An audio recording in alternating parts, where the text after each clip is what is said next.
وارد پیکسارت میشیم. این قسمت مثبت رو میبینید، من میزنم و شما بزنید. بعد از قسمت بک‌گراند قسمت مشکیشو انتخاب میکنم و میرم از قسمت گالری عکس به دلخواه خودتون بچه انتخاب کن. حالا من عکس سیاه‌سفید انتخاب کردم. بعد به شما هم یاد میدم این قسمت چجور سیاه‌سفید کنید عکستون رو. از قسمت افکت ها BW نوشته 2 تا مونده با آخری، اون مشکیه رو انتخاب کنید و تیکشو بزنید.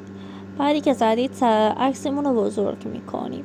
بعدی که عکسمون رو بزرگ کردیم قسمت مثبت بوده بزنید و افکت رو انتخاب کنید. بچه من اسم افکت واسه شما هم نوشتم، شما همینو با سرچ کنید و اونی که من علامت زدم بهتون دانلودش کنید و برگردونیدش، یعنی به صورت وایساده باشه. خب بعد از این قسمت میبینید بالای صفحه بک داون رو بزنید که تصویر ما اونو بره پشت صفحه و الان تصویر ما آماده است. فقط تیکش رو بزنید و تمام.